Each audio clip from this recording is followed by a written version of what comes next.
नमस्कार, मी कादंबरी जाधव आणि स्वागत आहे तुमच्या सर्वांचं माझ्या यूट्यूब चॅनलमध्ये. आपण भगवद्गीतेतील श्लोकांचा अभ्यास करत होतो. आपला अर्जुन विषाद योग पूर्ण झालेला आहे आणि आपला सांख्ययोगमधले आपले 45 श्लोक पूर्ण झालेले आहेत. आज आपण पाहणार आहोत 46वा श्लोक.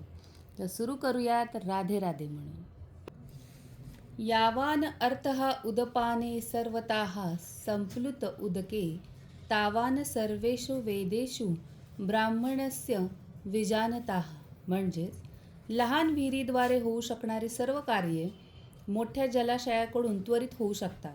त्याचप्रमाणे ज्या ज्ञानी मनुष्याला वेदांमागचा हेतू माहीत आहे त्याला वेदांशी संबंधित असलेली सर्व कार्ये सहजपणे प्राप्त होतात.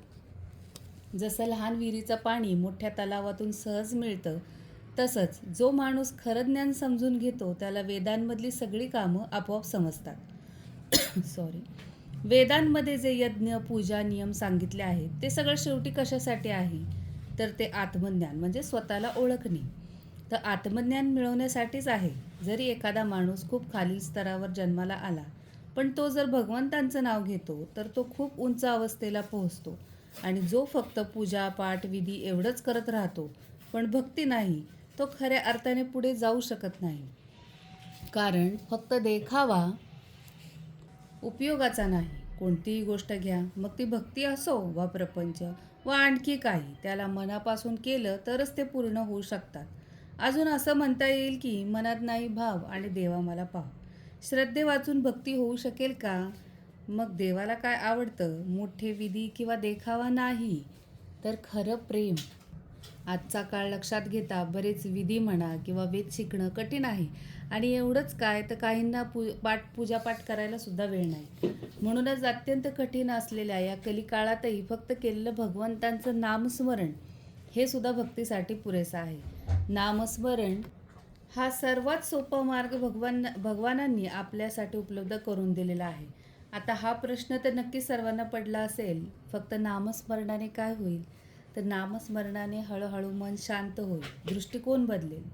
आपल्या अंतर्मनाबरोबर जिथे साक्षात प्रभू वास्तव्य किंवा परमात्म्याचे वास्तव्य असते तिथे कनेक्शन लागेल आणि आपोआपच शांती, आनंद, समाधानही मिळेल.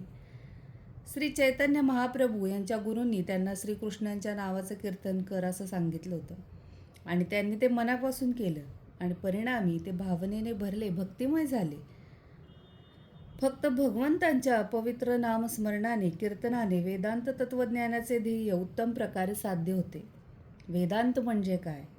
संपूर्ण वेदांचे अंतिम ज्ञान. आणि त्याचा अर्थ काय?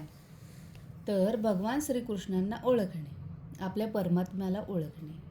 वेदांत शिकणारा कोण? फक्त एक कोणी मोठा पंडित किंवा पुस्तक वाचणारा नाही, तर जो देवाच्या नावात प्रेमाने रमतो तो खरा वेदांत ज्ञानी.